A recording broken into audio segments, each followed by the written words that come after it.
အားလုံးပဲမင်္ဂလာပါကျွန်တော်ဒေတာပါကျွန်တော်ဒီနေ့ပြောပြမယ်အကြောင်းလေးကကျွန်တော်တို့ဒီ solid state logic ကထုတ်တဲ့ SSL 2+ ပဲဖြစ်ဖြစ် SSL ပဲဖြစ်ဖြစ်ဝယ်ပြီးတဲ့အခါမှာကျွန်တော်တို့သူ့ပေးတဲ့ native bundle လေးကိုသုံးကျင်တဲ့လူတွေကကျွန်တော်အရင်ကလုပ်ထားတဲ့ဒီ tutorial လေးတွေမှာပါတဲ့အတိုင်းလုပ်လို့မရတော့ဘူးဘာဖြစ်လို့ဆိုတော့သူကဒီ website ကိုအမြဲတမ်း update လုပ်တယ်အဲ့ဒီအတွက်ကြောင့်မို့ကျွန်တော် data နဲ့ဆိုရင်3ခုမြောက်ဒီ claim တဲ့ဟာပေါ့နော်SSL bundle ကိုဘယ်လို claim ရမလဲဆိုတော့ဒါ3ခုမြောက်ဖြစ်တယ်3ခုမြောက် tutorial လေးပေါ့နော်အဲ့တော့ဒီမှာထုံးစံတိုင်းကျွန်တော်တို့ကဟိုဝယ်ပြီးသွားပြီဆိုလို့ရှိရင်ဒီ SSL website ကိုသွားမယ်သွားပြီးလို့ရှိရင်ကျွန်တော်တို့ login ဝင်မယ် login ဝင်ပြီးတော့ကျွန်တော်တို့ရဲ့ product ကို register လုပ်မယ်ဥပမာဒါကျွန်တော်ကအကောက်ရှိတော့ပြန်ထွက်လိုက်မယ်နော်ဒီမှာဟို SSL အကောက်ဖွင့်ပြီးသွားလို့ရှိရင်ဒီမှာဘယ်လိုပြောမလဲ login ဝင်မယ်မရှိလို့ရှိရင်လည်း sign up လုပ်လိုက်ပေါ့နော်အကောက်ဖွင့်လိုက်ပေါ့အဲ့ပြီးရင် login ဝင်လိုက်မယ် login ဝင်သွားပြီးလို့ရှိရင်ကျွန်တော်ဒီမှာဟိုကိုယ့်ရဲ့ hardware ကို register လုပ်မယ်ကျွန်တော် SSL 2+ ကြီးဝယ်ထားတော့သူ့ရဲ့ဟိုစား register လုပ်ထားတာပေါ့နော်ခုကကြတော့ဘာဖြစ်လဲဆိုတော့ကျွန်တော်တို့ဒီ register လုပ်ပြီးသွားတာ ਨੇ ဒီမှာကျွန်တော်တို့ယူမယ်ပေါ့သူ့ရဲ့ plugin bundle ကိုယူမယ်ဆိုလို့ရှိရင် get your additional software ဆိုတော့နှိပ်လိုက်တာ ਨੇ ကျွန်တော်ဒီ iLog အကောက်ထည့်ရတဲ့ဟာကိုရောက်သွားတယ်နော်ထုံးစံတိုင်းပဲကျွန်တော်တို့ iLog အကောက်ထည့်ရမယ်လေကျွန်တော်တို့ဒီမှာ SSL Native ဆိုတော့ကိုသွားပြီးတော့ဒီဘေးနားမှာဒါမျိုး box လေးရှိတယ်ဒါမျိုး box လေးရှိတယ်ဒါမှအခုကျွန်တော်က claim နာပြီးသားဆိုတော့ကျွန်တော်ရဲ့ number ပေါ်နေတယ်ပေါ့နော်အဲ့ဒါကျွန်တော် iLog ထည့်လိုက်တာ ਨੇ validate လုပ်ပြီးတာ ਨੇ ဆိုလို့ရှိရင်ကျွန်တော်တို့ဒီမှာ iLog မရှိရင်တော့ iLog အကောက်ဒီမှာခါတော့ဖွင့်လို့ရတာပေါ့နော်iLog အကောက်ဖွင့်တာ create iLog အကောက်လုပ်လိုက်တာ ਨੇ သူရဲ့ website iLog website ကိုသွားပြီးတော့ကိုယ့်ကိုအကောက်ဖွင့်လို့ရတယ်အဲ့ဒါပြီးတာ ਨੇ ကျွန်တော်တို့ထုံးစံအတိုင်းဒီမှာ install native plugin installer ဆိုတော့နှိပ်လိုက်တာ ਨੇ ဒါအသစ်သူရဲ့ဟိုနောက်ထပ်စာမျက်နှာတစ်ခုကိုရောက်သွားမှာ web page ကိုရောက်သွားမှာအဲ့ဒီမှာကျွန်တော်တို့ယူမဲ့ကောင်ပါလဲဆိုတော့ SSL native complete bundle ဖြစ်တယ်အဲ့တော့ဒီမှာ purchase လို့ရေးထားပေမဲ့စိတ်မပူနဲ့အဲ့ဒါကိုနှိပ်လိုက်လို့ရှိရင်နောက်တစ်နေရာကိုထပ်ရောက်သွားတယ်အဲ့မှာစပြီးတစ်လဲတာပါဘယ်ကိုရောက်သွားလဲဆိုတော့တို့ gobbler ဆိုတဲ့ website ကိုရောက်သွားတယ်အဲ့ဒီမှာကျွန်တော်တို့ကဟို SSL ဝယ်လို့ရှိရင်သူကဟို drum strip နဲ့ channel strip ဆိုတဲ့ plugin နှစ်ခုကို free ပေးတယ် lifetime free ပေးတယ်ပေါ့နော်ပြီးလို့ရှိရင်ဟိုတခြားဒီ business mastering software တွေဖြစ်တဲ့ဒီ XEQ တို့ XCOM တို့ Valvecom တို့ဒီ saturator ဒီမှာတွေသူပေးတဲ့ဟာ focus strip နဲ့ drum strip ကိုသူပေးထားတယ်ကျန်တဲ့ဟာတွေရတော့6လ free 6လ free ပေးတော့ဟုတ်ပြီကျွန်တော်ဒီမှာရွေးလိုက်မယ်နော်ရွေးလိုက်လို့ရှိရင်အဲ့ဒီမှာဘာဖြစ်လဲဆိုတော့အဲ့ gobbler ကိုထပ်ပြီးတော့အကောက်ထပ်ဖွင့်ခိုင်းတယ်ကျွန်တော်ကဒီမှာအကောက်ဖွင့်ထားပြီးသားဖြစ်တဲ့အတွက်ကြောင့်မို့ကျွန်တော်တခါတည်း login ဝင်လိုက်လို့ရတယ်ပေါ့နော်မရှိသေးတဲ့လူကတော့အကောက်လေးဖွင့်လိုက်ကြပါပေါ့အဲ့တော့ကျွန်တော်ကရှိပြီးသားဖြစ်တဲ့ကြောင့်ကျွန်တော် login မှာဝင်လိုက်မယ်နော်အကောက်ဖွင့်ပြတာတော့မပြတော့အဲ့ဒါပြီးတာ ਨੇ ဒါ login ဝင်မယ် login ဝင်ပြီးတာ ਨੇ ဘာဖြစ်သွားလဲဆိုတော့ကျွန်တော်ဒီမှာဝယ်မယ်ပေါ့ဘာညာပေါ့ payment တောင်းမယ်မလုပ်ဘဲနဲ့ဘာလုပ်ရမလဲဆိုတော့ကျွန်တော်ဒီမှာ main menu သွားပြီးတော့ installer ဆိုတော့နှိပ်ချလိုက်တိန်ဆိုနှိပ်ချလိုက်တာ ਨੇ သူမှာအပေါ်မှာကြည့်ရင်ရုပ်တည်နေမှာ gobbler application ကို down မှာဘာညာပြောလိမ့်မယ်အဲ့ဒါကို view မဆိုင်နဲ့အောက်ဆင်းလိုက်တာ ਨੇ ဒီမှာဘာရှိမလဲဆိုတော့ကျွန်တော်တို့LMC ဒါကတော့နောက်ထွက်တဲ့ဟာတွေပေါ့နော်ဒီဟာတွေက native version 6.5 အဲ့ကောင်ဒါနောက်ဆုံးထွက်တဲ့ကောင်ဒီအဲ့ဒါမျိုး bundle ကြီးတစ်ခုလုံးမဆွဲကျင်ဘူးကိုယ့်ကိုငါလိုချင်တာလေးပဲဒီ compressor လေးပဲဆွဲမယ်အဲ့မျိုးဆွဲကျင်တယ်ဆိုလို့ရှိရင်သူက individual တစ်ခုချင်းထုတ်တာဖြစ်တယ်အဲ့တော့ကျွန်တော်ကဒီမှာ bundle လိုက်ကြီးယူမှာဖြစ်တဲ့အတွက်ကြောင့်မလို့ download 1k ဆိုတော့ကိုနှိပ်ချလိုက်ကျွန်တော်က Mac ဖြစ်တဲ့အတွက် Mac ပေါ့နော် Windows သမားတော့ Windows နှိပ်ပေါ့နော်ဒီမှာပေါ်လာပြီးနေ့ 6.5 save လုပ်လိုက်လို့ရှိရင်စပြီးတော့ဆွဲပြီပေါ့နော် 1.2k ရှိတယ်ကိုယ့်ရဲ့ internet speed ပေါ်မူတည်ပြီးတော့ ကြာမယ်မြန်မယ်ပေါ့နော်အဲ့ဒါပြီးတာနဲ့သွင်းလိုက်ရုံပဲသွင်းပြီးတာနဲ့ဘာလုပ်ရမလဲဆိုတော့ကျွန်တော်တို့သွင်းပြီးတာနဲ့ဟို DAW ပေါ့နော် produce ဆိုတဲ့ produce ဖွင့်ပြီးတာနဲ့သူကတော့ auto loading လုပ်နေမှာ auto loading လုပ်လို့ရှိရင်ဒီ iLog manager ကိုသွင်းထားရမယ် iLog manager သွင်းထားပြီးတော့ sign in လုပ်ထားရမယ်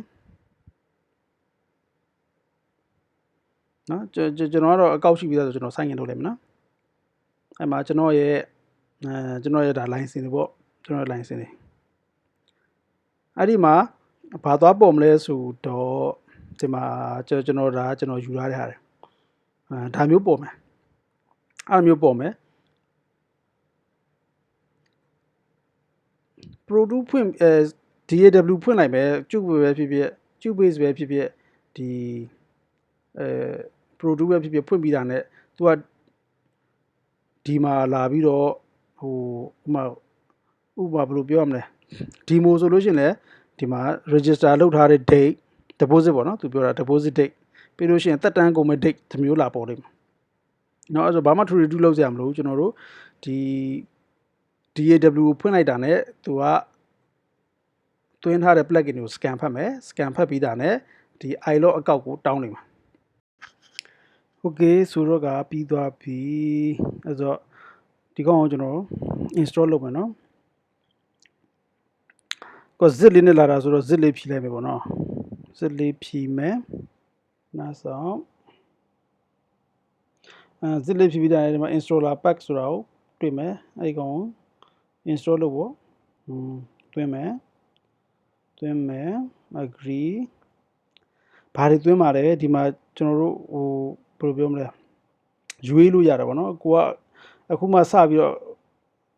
သုံးမယ်အကုန်လုံးကိုလည်းသုံးကြည့်ချင်တယ်ဆိုတော့အကုန်လုံး select မှတ်ပြီးတော့တိန်းဆိုသွင်းချလိုက်ဘယ်လောက် space ရှိရမလဲ 1.3 ရှိရမယ်ကျွန်တော်မှတော့73ပဲကျွန်တော်မှတ်ဖို့လေး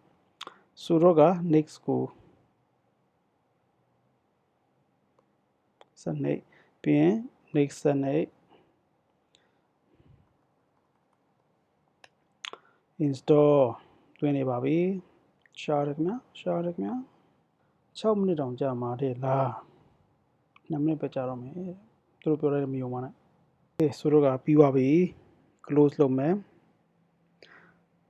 ဟုတ်ပြီပြီးသွားရင်ဘာလုပ်ရမလဲဆိုတော့ကျွန်တော်တို့ DAW ဖွင့်လိုက်မယ်နော်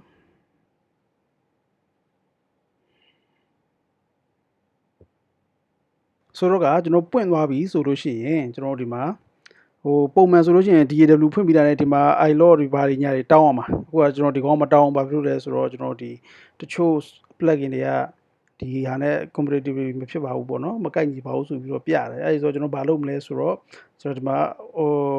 logic သမားတွေက